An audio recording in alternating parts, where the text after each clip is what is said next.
Bonjour et bienvenue dans un nouvel épisode India and Global Left. Si vous découvrez l'émission, pensez à vous abonner. Vous pouvez aussi devenir membre YouTube, mécène ou faire un petit don via le lien dans la description. Sans plus attendre, accueillons notre invité de ce soir, Larry Johnson. Larry est un ancien analyste de la CIA et un commentateur politique reconnu. Larry, bienvenue de nouveau dans India and Global Left. Bonjour, merci. Ça fait plaisir de vous revoir. Oui, je voulais commencer par l'Iran, puis élargir à d'autres sujets. Alors, peut-être pourriez-vous nous donner votre analyse de ce qui se passe en ce moment entre les États-Unis et l'Iran?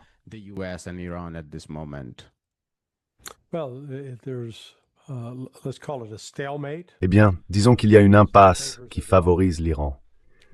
Malgré les affirmations de Trump selon lesquelles le détroit d'Ormuz est ouvert, ce n'est pas le cas. Il reste sous le contrôle de l'Iran. Les États-Unis peuvent désormais bloquer certaines exportations de pétrole iranien qui sortent du détroit. Pas toutes, mais certaines. Et les actions américaines affaiblissent donc encore davantage l'économie mondiale, parce qu'elles contournent ce qui serait le flux normal du trafic. L'Iran est tout à fait prêt à laisser les navires passer, entrer dans le détroit d'Ormuz comme en sortir, à condition qu'ils respectent ce qu'on appelle les protocoles de l'autorité du détroit du Golfe Persique. Chaque navire doit enregistrer le nom du capitaine, le nom du navire, son propriétaire, sa destination, sa cargaison et les nationalités des membres de l'équipage.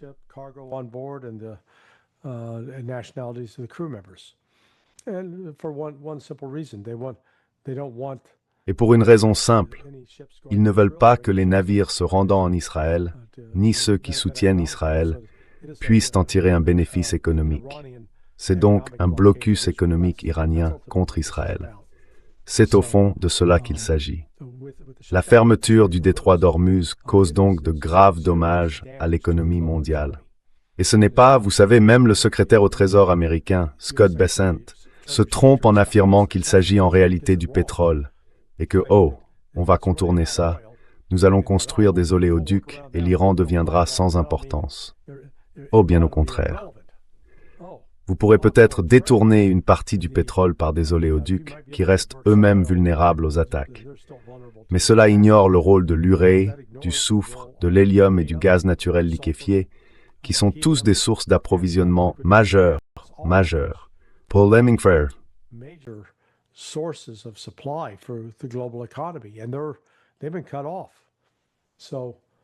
Et ils ont été coupés.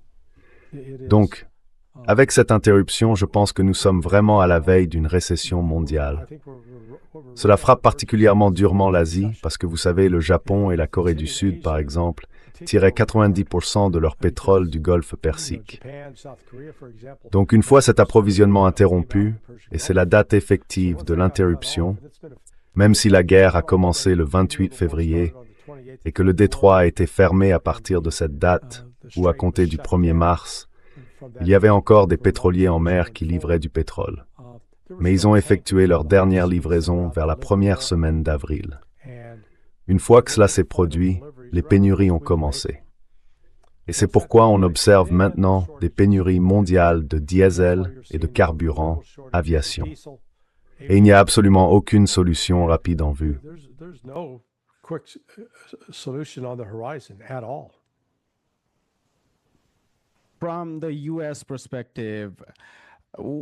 Du point de vue des États-Unis, quelles sont les incitations à poursuivre cette guerre?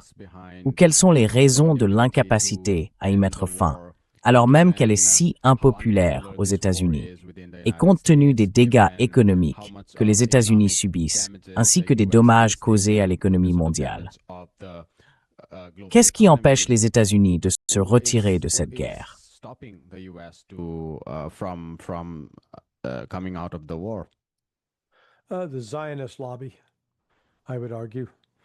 Le lobby sioniste, dirais-je. Trump est captif de la théologie sioniste, qui exerce une influence énorme. Ce n'est pas seulement juif, c'est aussi chrétien. Il est donc inapproprié de qualifier cela de judaïsme. Ce n'en est pas. Cette mentalité sioniste selon laquelle Dieu a donné cette terre à Israël, selon laquelle personne d'autre ne peut y vivre, selon laquelle Israël aurait un texte sacré lui donnant le droit d'expulser tous les non-croyants de la région. Et c'est là que les loyautés de Trump se sont placées jusqu'à présent. Et cela cela s'est avéré assez destructeur, parce que cela a révélé d'énormes faiblesses de l'armée américaine. Cela a révélé que des approvisionnements essentiels que des systèmes d'armes ont été épuisés. Et les perspectives de les reconstituer sont quasi nulles, parce qu'ils dépendent de terres rares qui viennent de Chine.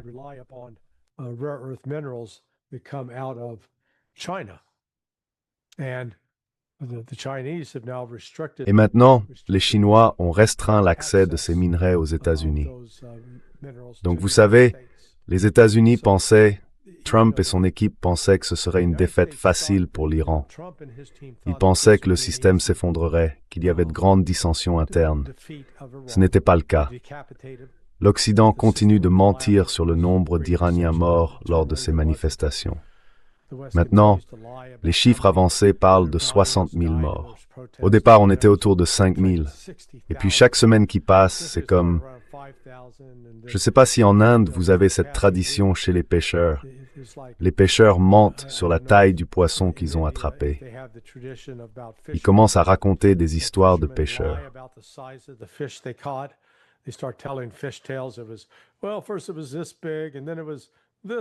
Au début, c'était grand comme ça, puis grand comme ça, puis grand comme ça. Et vous savez, ça ne cesse de grossir à chaque récit. C'est Trump et le nombre de victimes que le gouvernement iranien aurait soi-disant infligées. Donc je ne pense pas que les États-Unis aient vraiment réfléchi à ce qui se passerait s'ils lançaient cette attaque. Quel effet cela allait avoir sur les marchés économiques mondiaux? Je ne pense pas qu'ils l'aient jamais pleinement pris en compte. Ils ne l'ont pas intégré dans leurs calculs. Et maintenant, ils y prêtent attention. Le monde paie un prix terrible. Je dirais même que nous sommes déjà au cœur d'une récession mondiale. La question est, cette récession va-t-elle se transformer en dépression?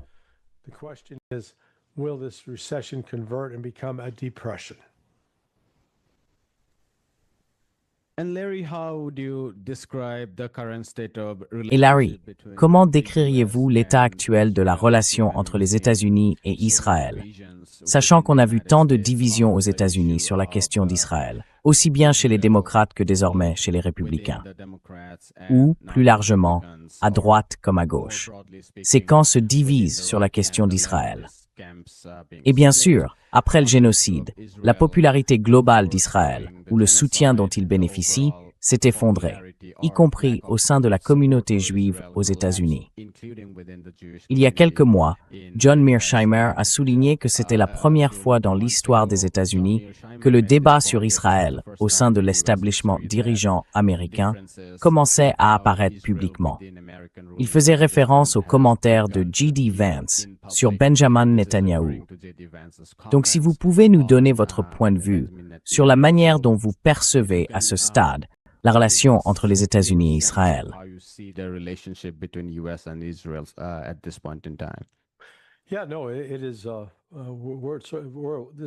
Oui, non, ça a été un tournant décisif. Israël contrôle en gros la politique étrangère américaine depuis 1967. Et cela renvoie à ce que je considère comme des preuves convaincantes du rôle d'Israël dans l'assassinat de John F. Kennedy et dans l'installation de Lyndon Baines Johnson au pouvoir. Parce que Johnson avait une maîtresse liée au Mossad et il s'est donné beaucoup de mal pour protéger Israël sur plusieurs fronts, notamment lorsque l'USS Liberty a été attaqué. Il a veillé à ce que toutes les informations à ce sujet soient étouffées. Et Israël a bénéficié de cette domination au fil des années, jusqu'à aujourd'hui. Même si le lobby sioniste a réussi à évincer Thomas Massie et à le battre lors d'une primaire, ils ont dépensé une somme énorme. Mais ce qui s'est passé, c'est que cela a créé une véritable fracture au sein du Parti républicain et du mouvement MAGA.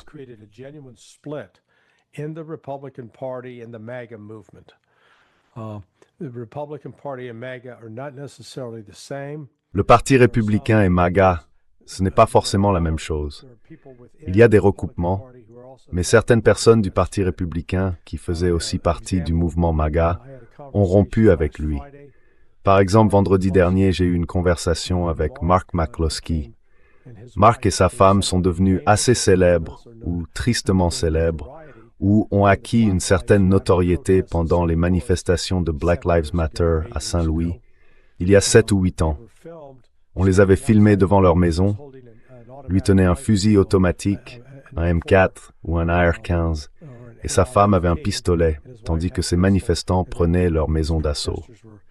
Si je le mentionne, c'est parce qu'il a dirigé la campagne politique de Donald Trump en Pennsylvanie lors de l'élection de 2016. On parle donc de quelqu'un qui était directement dans l'entourage de Trump et qui était farouchement loyal envers Donald Trump. Plus maintenant.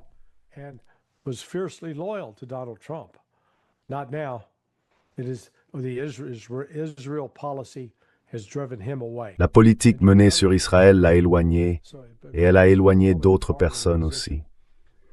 Donc ça place vraiment le Parti républicain dans une situation que j'ai comparée, il y a peut-être des parallèles avec 1854, à l'adoption de la loi Kansas-Nebraska par Stephen Douglas.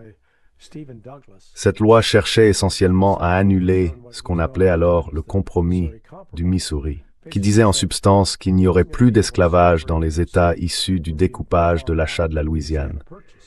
Eh bien, cela a déclenché une véritable tempête au sein du parti dominant de l'époque, le parti Whig. Il y avait les démocrates d'Andrew Jackson et le parti Whig. Franklin Pierce était l'un de ceux qui étaient impliqués. Et c'est à la suite de cela que le parti républicain a émergé. Il n'existait pas auparavant. Et la question que Dave faisait, c'était Slaverne Smallage.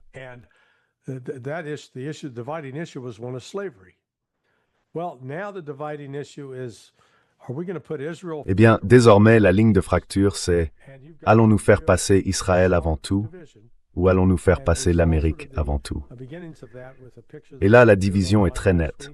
On en a vu les premiers signes avec une photo apparue en ligne la semaine dernière, montrant Tucker Carlson, Thomas Massie, Marjorie Taylor Greene et Joe Kent.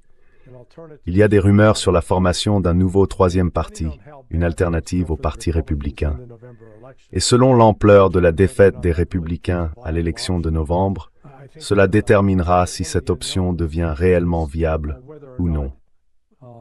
Je pense que l'une des inconnues, c'est de savoir si le mouvement socialiste démocrate va suffisamment effrayer les républicains pour les faire revenir voter pour le républicain qu'ils n'aiment pas, plutôt que de laisser un socialiste prendre le contrôle. C'est donc un autre facteur d'incertitude dans tout ce calcul.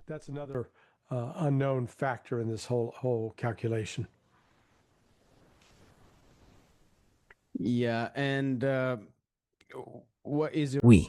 Et selon vous, combien de temps encore Israël continuera-t-il de bénéficier de l'influence qu'il a exercée sur la politique américaine? Qu'en pensez-vous?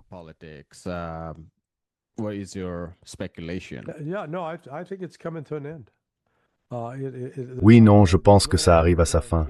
Il n'y a plus de garantie. Je pense qu'il faudra l'élection de novembre pour enfin envoyer le message que ce barrage a cédé. Parce que les Israéliens ont reconnu les limites de l'AIPAC et qu'ils ont maintenant essayé de se tourner vers les réseaux sociaux. Mais sur les réseaux sociaux, vous savez, ils ne peuvent pas lutter contre les images d'enfants morts, des bébés qu'ils tuent à Gaza et en Cisjordanie.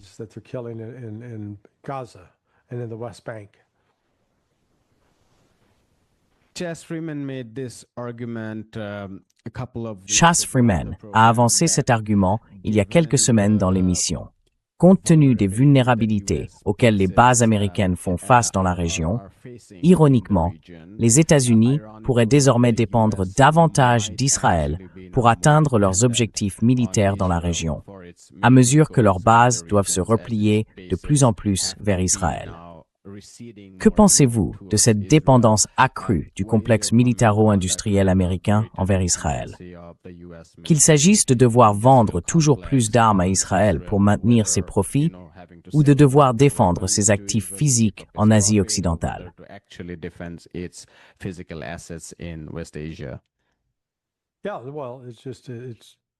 Oui, enfin. Le fait est que les États-Unis ne peuvent plus protéger leurs forces si elles sont déployées dans les États du Golfe, n'est-ce pas? Vous savez, les États-Unis avaient autrefois une présence importante au Koweït et à Bahreïn. Ce n'est plus le cas. Même chose à Al-Udeid, au Qatar. Ils en ont retiré une présence importante, ainsi que du personnel et des équipements. Donc oui, ils doivent s'appuyer sur Israël. Et cela soulève toute une autre question, celle de la vulnérabilité. Si la guerre reprend, si elle se rallume, et jusqu'à présent, l'Iran ne lance pas de missiles sur Israël 2 ou 3 fois par jour, comme c'était le cas de mars au début avril, si cela repart, alors les États-Unis comme Israël auront de sérieux problèmes. Parce que je pense que les Iraniens ont clairement indiqué qu'ils allaient viser les bases aériennes.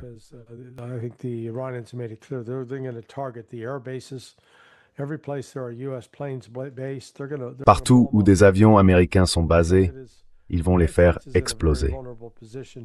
Les États-Unis sont donc dans une position très vulnérable.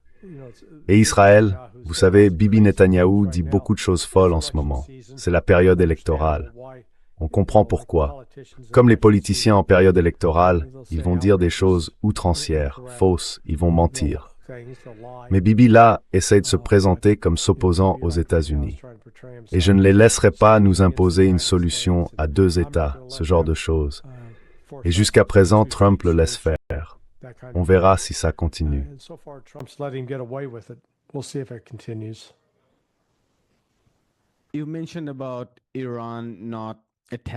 Vous avez évoqué le fait que l'Iran n'attaquait pas directement Israël à l'échelle à laquelle il l'avait fait à un certain moment.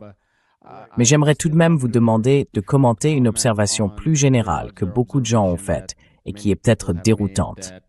Israël n'a pas été une cible majeure des attaques iraniennes. Alors, que cela soit vrai ou faux, car cette impression repose sur la couverture médiatique dominante de la guerre, comparée aux attaques iraniennes contre les États du Golfe, Israël n'a pas subi autant d'attaques que ce soit effectivement le cas ou non. Et si c'est vrai, comment décririez-vous cette stratégie?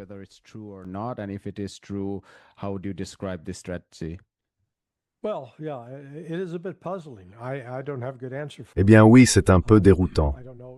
Je n'ai pas de bonne réponse à ça. Je ne sais pas si la décision de l'Iran était de ne pas vouloir risquer d'endommager Israël, au point qu'Israël se sentirait contraint d'utiliser des armes nucléaires, et s'il se contentait de dire « forçons simplement les États-Unis à quitter le golfe Persique ». En tout cas, ils y sont parvenus. L'Iran a réussi sur ce point. Vous savez, ils ont obtenu une expulsion de facto ou une évacuation de facto des forces américaines de base essentielles. Au début, ils pensaient être en sécurité en Jordanie, comme à la base de Muwafaq Salti et à la base Prince Hassan. Eh bien non, elles aussi ont été durement frappées. Ils se sont donc maintenant repliés en Israël et ils y sont vulnérables. Mais je ne comprends pas le raisonnement de l'état-major iranien. Si c'était moi qui dirigeais cela, j'aurais immédiatement donné la priorité en Israël à des attaques contre les sites de stockage de carburant, aviation, en particulier sur les bases aériennes, ainsi qu'à la destruction des 2 raffineries restantes, à Ashdod et à Haïfa.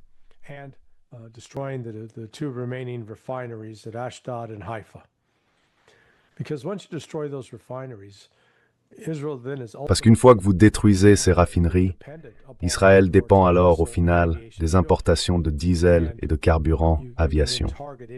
Ensuite, vous pouvez viser tout navire qui en transporte. Et une fois que vous neutralisez les réservoirs de stockage de carburant, ils n'ont plus de carburant pour continuer à faire avancer les avions afin de les ravitailler. Donc je veux dire, cela paralyserait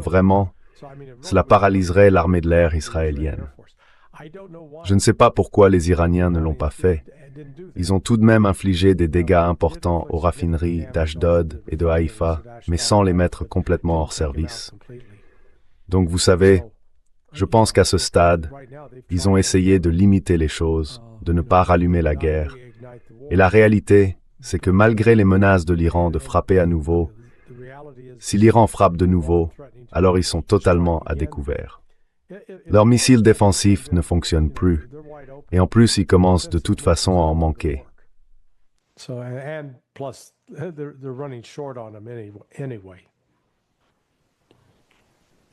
Ever since the genocide and the subsequent war on Depuis le génocide et la guerre qui a suivi contre l'Iran, de nombreuses analyses portent sur l'avenir de la politique des pays du Golfe vis-à-vis de l'Iran et d'Israël.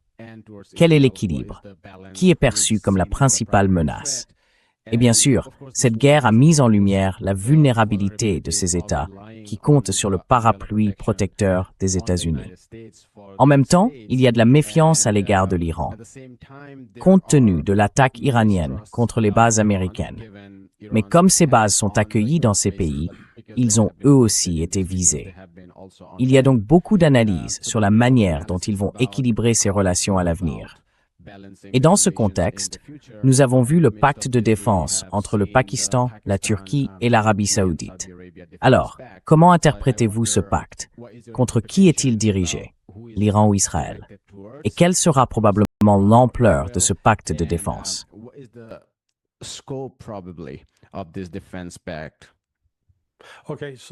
D'accord. Alors pour aborder cette question, je voudrais vous poser quelques questions. Elles sont personnelles, mais êtes-vous musulman?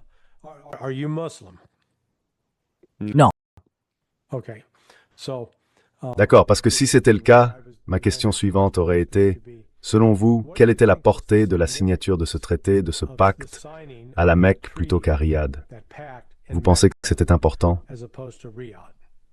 Do you think that was significant? Oui, parce qu'ils ont aussi déclaré qu'ils ne voulaient pas donner l'impression qu'il s'agissait d'une alliance sunnite. Et pourtant, c'est bien ce qu'ils ont fait.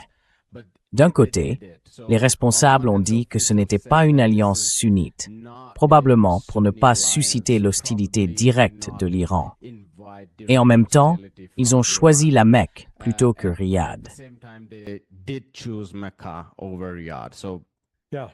So I've taken the Oui, donc j'ai pris l'habitude d'appeler ça l'OTMO, l'Organisation du traité du Moyen-Orient. METO. OTMO. OTMO. The Me Too movement. Donc le mouvement OTMO qu'ils ont lancé. This has been in the works for a while. C'était en préparation depuis un certain temps. There was En juin, alors que la réunion entre les États-Unis et l'Iran se tenait en Suisse au sujet du protocole d'accord, ils ont réuni les ministres des Affaires étrangères de l'Égypte, de la Turquie, de l'Arabie saoudite et du Pakistan au Caire. Et je pense que la discussion portait sur la création de ce mouvement OTMO, de cette organisation OTMO. Des informations ont circulé hier selon lesquelles le Pakistan, la Turquie et l'Arabie saoudite avaient décidé d'exclure l'Égypte parce qu'ils ne la jugeaient pas digne de confiance. L'Égypte était considérée comme disposée à transmettre des informations aux États-Unis et à révéler, en quelque sorte, les rouages internes. and expose sort of the internal workings. Now, we know that the Saudis already had Or, nous savons que les Saoudiens avaient déjà un pacte de défense avec le Pakistan.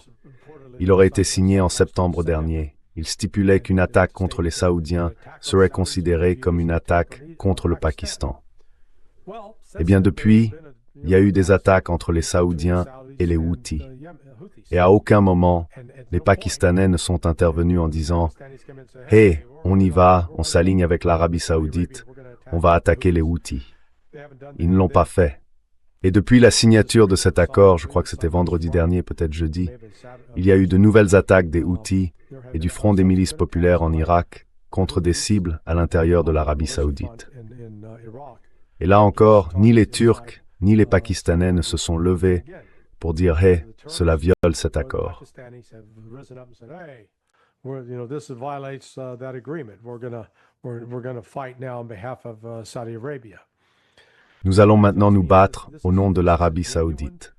Donc pour moi, cela signifie qu'il s'agit d'une véritable union de guerre pour l'islam, pas seulement sunnite, mais aussi chiite. Et nous en avons eu quelques indices dans deux commentaires différents, l'un du ministre des Affaires étrangères, Arashi, et l'autre, je crois, d'Ismaël Baghaei, et ou de quelqu'un lié à Ghalibaf, le président du Parlement. Tous ont salué cet accord. Ils y voient donc l'aboutissement de ce qu'avait appelé de leur vœu Vladimir Poutine, puis le ministre chinois des Affaires étrangères, Wang Yi. Poutine l'a dit le 27 avril, après une réunion avec le ministre des Affaires étrangères, Arashi, et Wang Yi l'a dit une semaine plus tard, après sa rencontre avec Arashi à Pékin. Poutine comme les Chinois ont appelé à une nouvelle architecture de sécurité. And the Chinese called for a new security architecture. So this, let's call it what Alors, the Turks disons les choses comme elles sont. and the Pakistanis Ce que les Turcs, les Saoudiens et les Pakistanais ont fait, c'est poser les fondations d'une nouvelle architecture de sécurité qui va se développer et qui aura un caractère islamique, sans dépendre de l'Occident. Et pour la Turquie en particulier, cela la place dans une position intéressante. Aujourd'hui, la Turquie a subi des menaces verbales de la part d'Israël. Israël n'a pas caché que, une fois qu'ils en auront fini avec l'Iran, ils viendront s'en prendre à vous. Si vous êtes les Turcs, vous devez donc vous poser la question, nous faisons partie de l'OTAN. Alors si Israël nous attaque, l'OTAN se rangera derrière nous pour nous protéger d'Israël, n'est-ce pas? Et je pense qu'ils ont tiré la bonne conclusion. Non, ils ne le feront pas. Ils vous lâcheront en un clin d'œil. Donc, en concluant cette alliance avec les Saoudiens et les Pakistanais, les Turcs ont désormais de fait acquis une capacité nucléaire. Ce n'est pas la leur en propre, mais elle est la leur par le biais de leur alliance avec le Pakistan.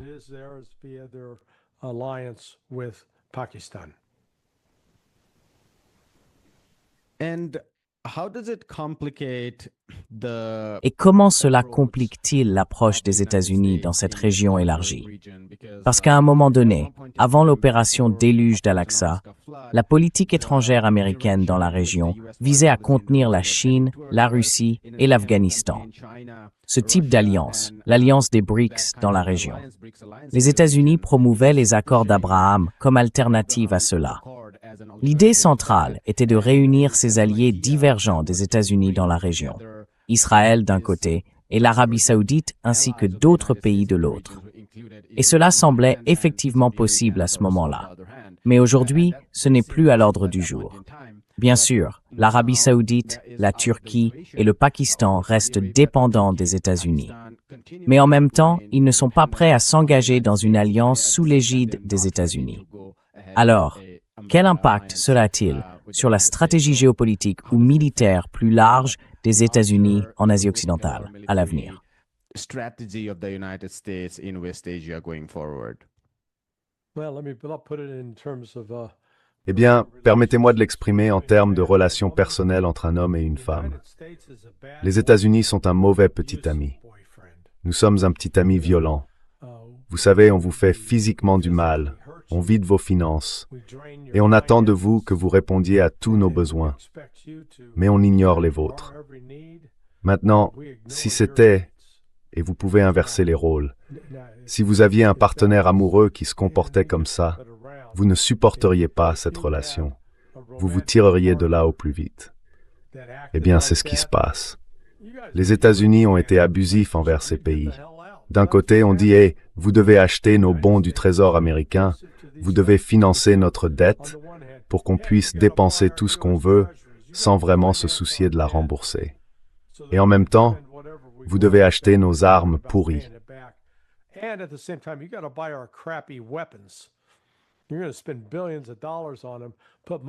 Vous allez dépenser des milliards de dollars pour eux, mettre de l'argent dans les poches de notre industrie de défense, mais vous découvrirez que ces armes ne fonctionnent pas bien une fois que vous êtes en guerre. Et ah oui, continuez d'acheter nos bons du Trésor pour que nous n'ayons pas à être financièrement responsables. Et quand vous serez attaqué, oui, on vous couvre. On vous protégera. Et puis ils sont attaqués. Non seulement ils ne sont pas protégés, mais ils se font décimer. Et ils perdent des actifs et des ressources financières essentielles. Alors maintenant, il y a véritablement des gens qui prennent du recul et se disent « Cette relation avec les Américains, ça n'en vaut pas la peine. » Et le recours aux droits de douane, le recours aux sanctions économiques, les États-Unis pouvaient autrefois s'en tirer avec ça quand ils étaient les seuls acteurs financiers en ville.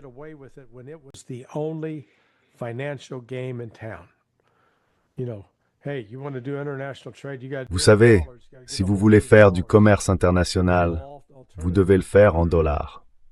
Vous devez mettre la main sur ces dollars. Il n'y a pas d'alternative. Enfin, maintenant, il y en a une. La monnaie chinoise, les obligations chinoises garanties par l'or. Et les Chinois ont même mis en place un excellent système de paiement interbancaire transfrontalier appelé CIPS, qui est numérique. Donc, contrairement au système SWIFT, qui est analogique, qui repose essentiellement sur des emails qui se perdent dans les spams et où parfois rien ne se passe pendant des jours, CIPS permet de régler ça en quelques secondes. C'est donc la combinaison de ce nouvel ordre financier international émergent, de l'effondrement de l'ancien pétrodollar américain et de l'hégémonie économique des États-Unis qui commence à changer le monde. Et vous savez, chaque fois qu'on connaît ce genre de changement profond, c'est toujours perturbateur. Et il y a, vous savez, une certaine douleur qui va avec.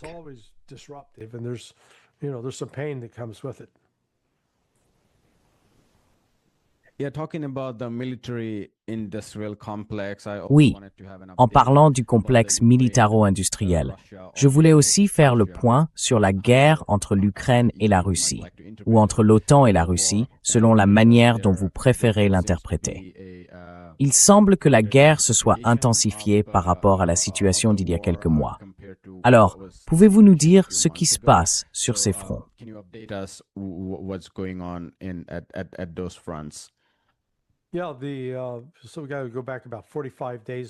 Oui, il y a quelque temps, il y a environ 45 jours, Zelensky a annoncé une campagne de 40 jours. En gros, l'idée était d'essayer d'écraser l'économie russe et de provoquer tellement de troubles intérieurs que Poutine serait renversé. Et je ne comprends toujours pas ça. Allez, renversons Poutine. Ce ne pourrait pas être pire. C'est comme, vous plaisantez? Poutine est un modéré, c'est un frein.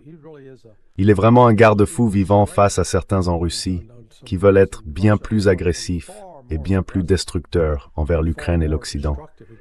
On a vu un parallèle avec l'Iran, où ils ont tué l'ayatollah Ali Khamenei. Ils ont tué Ali Larijani.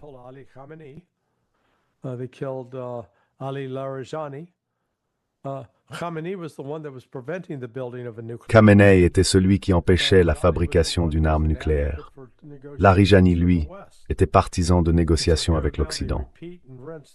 Et maintenant, il répète la même politique stupide, encore et encore.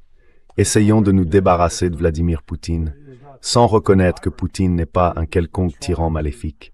Poutine a essayé de parvenir à un accord avec l'Occident, vous savez, de suivre une voie non militaire.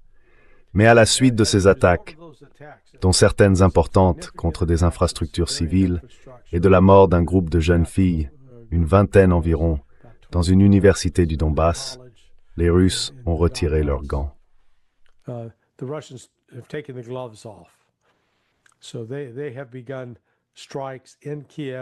Ils ont donc commencé à frapper Kiev quotidiennement, avec de multiples missiles, de multiples drones, et même des bombes FAB qui détruisent des usines et des infrastructures essentielles. Ils ont interrompu tout le trafic maritime à destination et en provenance d'Odessa et de Mykolaïv. L'Ukraine est donc désormais coupée du monde sur le plan économique. Elle est devenue une île que personne ne peut atteindre. Tout ce qu'elle veut importer doit passer par les frontières avec la Roumanie, la Pologne ou la Hongrie. Et sur le terrain, du point de vue des opérations militaires, les Russes avancent très vite. Ils progressent, capturent toujours plus de territoires, tandis que les Ukrainiens battent en retraite. Tout cela est donc en train de tourner à la débâcle pour l'Ukraine.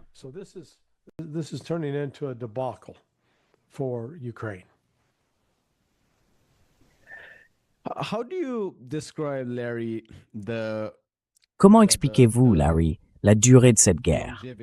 Et je ne vous pose pas la question, parce que les médias traditionnels, au début de la guerre, disaient « Oh, l'Ukraine ou l'OTAN est en train de balayer la Russie. » Mais ensuite, quand la Russie a pris le dessus, la plupart des personnes que nous avons reçues sur cette plateforme, John Mearsheimer, Jeffrey Sachs, vous-même Scott Ritter et d'autres, vous disiez tous « Oh, ça va se terminer d'ici l'hiver 2024. » Et, vous savez, différentes échéances ont été avancées. Vous sembliez tous très confiants à ce sujet. Pourtant, nous voyons que cette guerre continue. Est-ce qu'il y a quelque chose concernant l'OTAN que vous avez sous-estimé? Ou bien est-ce une stratégie différente au sein de la Russie? Peut-être, comme vous l'avez mentionné, que ceux qui sont les plus bellicistes sur l'Ukraine ont été placés aux commandes par Poutine. Est-ce qu'une différence de stratégie au sein de la Russie peut expliquer cette sorte de durée de la guerre?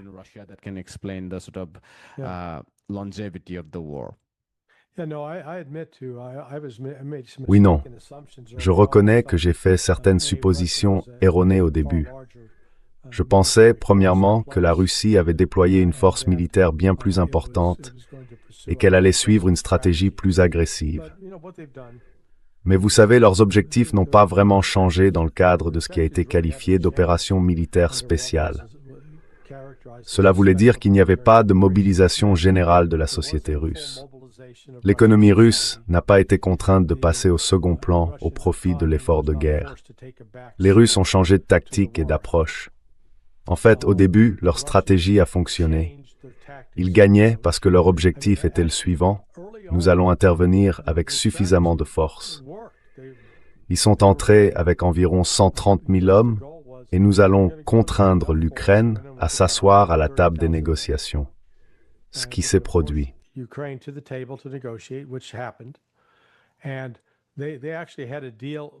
Et ils avaient en fait un accord prêt à être signé. Un accord. Puis ce sont les États-Unis qui l'ont saboté. Et donc, une fois ce sabotage intervenu, fin avril, début mai, la nature même de la guerre a complètement changé. Elle est passée par plusieurs phases, mais à aucun moment la Russie n'a ressenti le besoin de procéder à une mobilisation massive, et elle est restée déterminée à mener une guerre d'usure contre l'Ukraine afin de la démilitariser. Dans ce but, elle a évité des opérations de combat qui auraient mis beaucoup de ses propres soldats en danger. Malgré les affirmations des Ukrainiens selon lesquelles ils tueraient plus d'1 million de Russes, non, les Russes ont tué plus d'1 million d'Ukrainiens, et les réseaux sociaux étayent cette affirmation.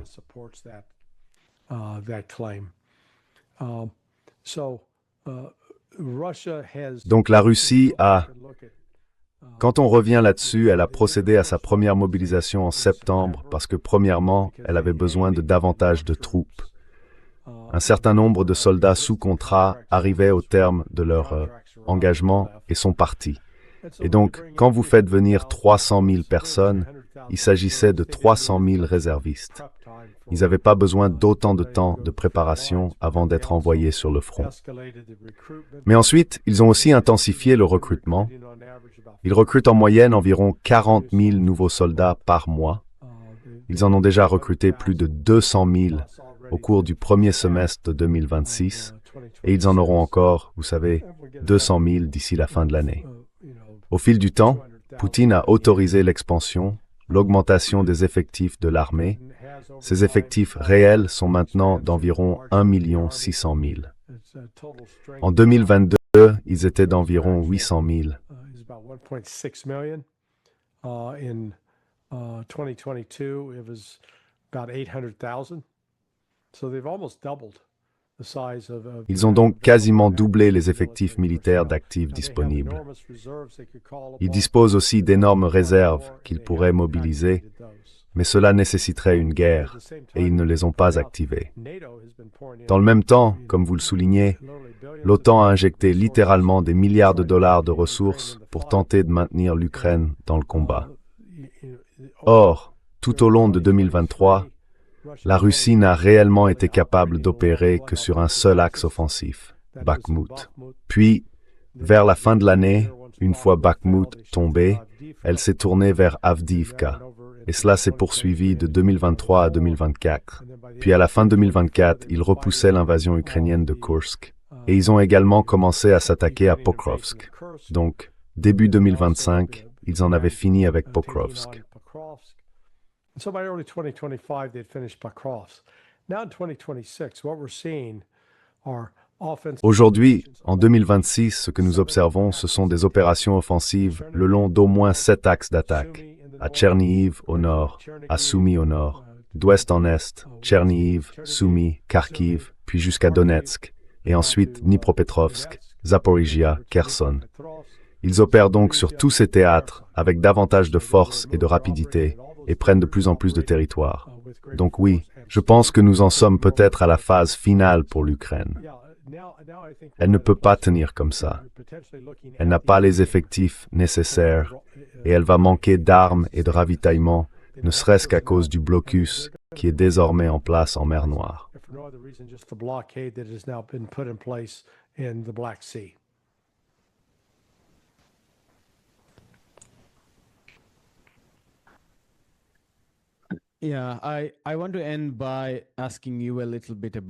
Je voudrais terminer en vous posant une petite question sur la Palestine. Ce sera ma dernière question. Quel est, selon vous, l'impact de toutes les guerres en Asie occidentale? Comment cela a-t-il affecté le mouvement de résistance en Palestine? Parce qu'en apparence, les informations que nous lisons chaque jour sur la Palestine sont tellement déprimantes.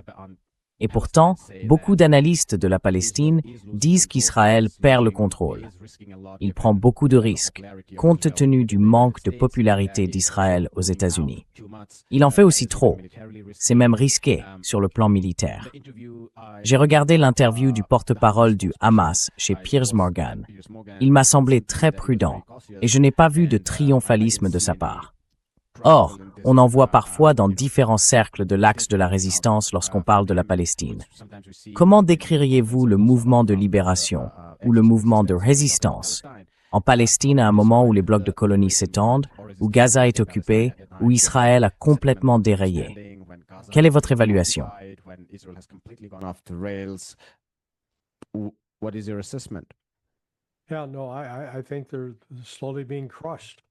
Oui, non. Je pense qu'ils sont lentement écrasés. Et la seule chose qui pourrait empêcher ça, ce serait que les Arabes et les Perses, enfin, que la communauté musulmane, au-delà des nationalités, se rassemblent. Mais en fait, il ne devrait pas y avoir que la communauté musulmane. Il devrait aussi y avoir la communauté chrétienne, parce qu'Israël tue des chrétiens, pas seulement des musulmans, afin d'y mettre un terme.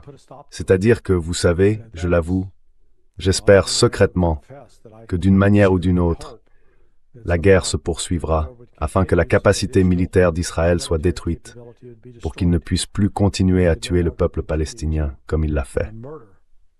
Et ce sionisme pernicieux, cette idée toxique selon laquelle un être magique, mystique, spirituel aurait choisi ces gens en disant « Oh, vous êtes le meilleur peuple du monde, parce que je suis Dieu, et que je le dis, Rida carry to pom reitar, voti tu assassini, vie. » And therefore you can take whatever land and steal and kill and murder and rape.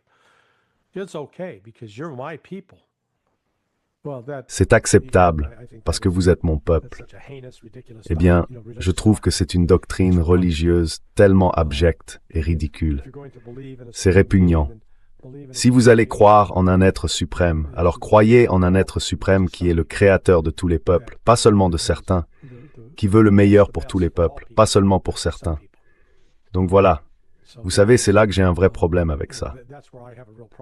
Le monde, en particulier les dirigeants musulmans, des gens comme Erdogan et MBS, et dans une moindre mesure en Iran, restent silencieux, sans rien faire, pour réellement aider le Hamas à riposter, à essayer de se protéger et de se défendre.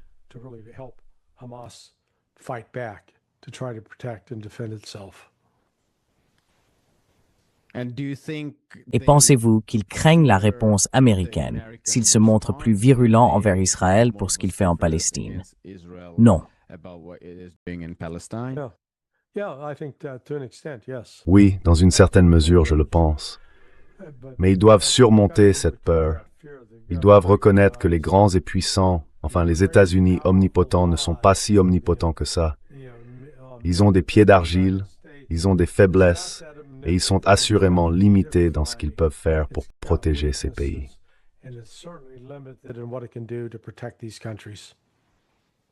Bon, nous allons nous arrêter là, Larry. Merci beaucoup pour votre temps. Je vous en remercie. D'accord, Joe Tishman. Je vous en suis reconnaissant, mon ami. Merci. Bonjour, je m'appelle Ayushman. Avec Joe Tishman, nous avons lancé cette plateforme. Ces 2 dernières années, nous avons essayé de créer du contenu pour la gauche et les forces progressistes. Jusqu'à présent, nous avons interviewé des économistes, des historiens, des commentateurs politiques, et des militants. Si vous avez apprécié notre contenu jusqu'ici et que vous souhaitez nous aider à constituer une archive pour la gauche, j'ai 2 demandes à vous faire. S'il vous plaît, envisagez de faire un don pour cette cause. Le lien se trouve dans la description ci-dessous. Et si vous ne pouvez pas le faire, ne vous sentez pas mal. Vous pouvez toujours aimer nos vidéos et les partager avec vos camarades. Enfin, n'oubliez pas de vous abonner. Don't forget to hit the subscribe button.